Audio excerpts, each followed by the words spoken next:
नमस्कार, आपलं माझ्या यूट्यूब चॅनलवरती स्वागत आहे. मी सुवर्णास किचन.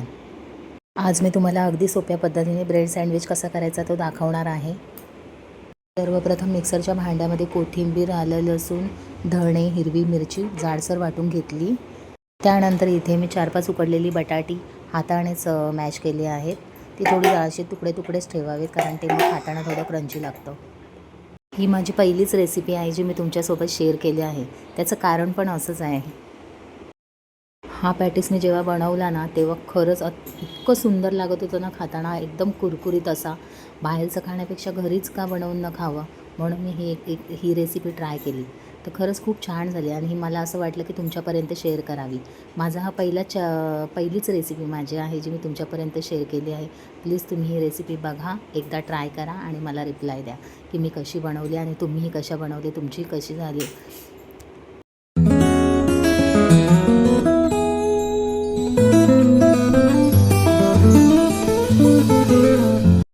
इथे मी एका वाडग्यात 2 वाट्या बेसन, हिंग, ओवा, इथे मी ओवा हाताने क्रश करून घातला आहे आणि थोडी कोथिंबीर चिरून घातली आहे.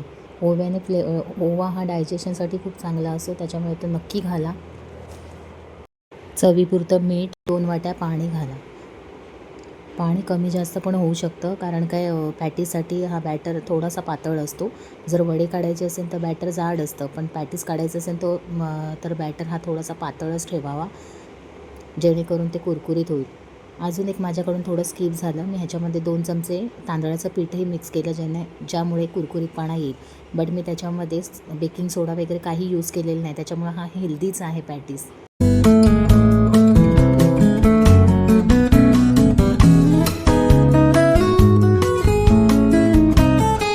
बघू शकता हा बॅटर थोडा पातळच आहे. वड्याचा बॅटर कसा थोडा जाड असतो, पण पॅटीस करायचं असेल तर थोडासा बॅटर पातळ असावा. आता मी कढईमध्ये तेल गरम करत टाकलं आहे. त्याच्यामध्ये मोहरी, जिरं, हिंग याची फोडणी दिली आहे. फोडणी चांगली तडतडली की त्याच्यामध्ये आपण तयार केलेला हिरवा वाटण घालावं आणि तेही चांगलं परतून घ्यावं.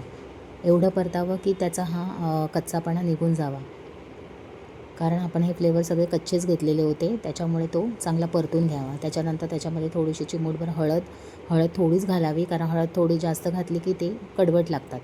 त्यानंतर यामध्ये मॅश केलेला बटाटा, मीठ घालून चांगलं परतून घेणे.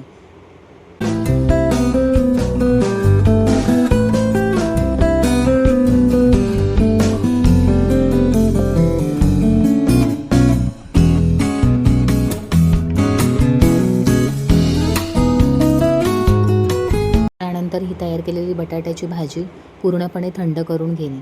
लक्षात ठेवा, बटाट्याची भाजी पूर्ण थंड झाली पाहिजे. अजून एक मी तुम्हाला सांगणार होती की पॅटीस हेल्दी का आहे, कारण मी इथे मैद्याचा ब्रेड न घेता गव्हाचा ब्रेड यूज केला आहे. कारण माझी मुलगी स्विमर आहे, त्याच्यामुळे तिला सगळं हेल्दी खाणंच इम्पॉर्टंट आहे. तर बाहेरचं देण्यापेक्षा मी विचार केला की आपण घरीच बनवावं, म्हणून मी इथे गव्हाचा ब्रेड यूज केला आहे. तुम्ही मैद्याचा पण यूज करू शकता. इथे मी स्टफ केलेला पॅटीस ट्रायंगल शेपमध्ये कट करून घेतला आहे. तुम्ही कोणत्याही शेपमध्ये कट करू शकता. मी ट्रायंगल शेपमध्ये कट करून घेतला आहे. त्यानंतर मी एकीकडे तेल गरम करत ठेवले होते. इथे मी तयार केलेला पॅटीस बॅटरमध्ये घोळवून घेत आहे आणि ते तेलामध्ये सोडत आहे. बट लक्षात ठेवा, तेल हे गरमच असू द्या. आणि अजून एक गोष्ट, मी इथे जी कढई यूज केली आहे ती खूप छोटी झाली. त्याच्यामुळे काय झालं की माझा जो पॅटीस आहे जिथे 2 व्हायला पाहिजे तिथे 1च होत होतं. फर्स्ट टाईम मी दोन्ही पण ट्राय केले, पण ते व्यवस्थित काही निघाले नाहीत. पण तुम्ही ती चुकी करू नका. तुम्ही 2 पॅटीस काढायचे असतील तर त्यानुसार कढई मोठी घ्या, म्हणजे पॅटीस मस्त डीप फ्राय होतील आणि छान दोन्ही बाजूने चांगले कुरकुरीत शिजतील. अशा प्रकारे आपली ही रेसिपी रेडी आहे. तुम्हाला कशी वाटली कमेंटमध्ये नक्की सांगा आणि एकदा ट्राय करा. मी पुदिन्याची चटणी आणि चिंचेची चटणी ही मी स्वतः घरी बनवली आहे. त्याची रेसिपी पण मी नेक्स्ट टाईम आपल्या व्हिडिओमध्ये टाकेन. थँक्यू.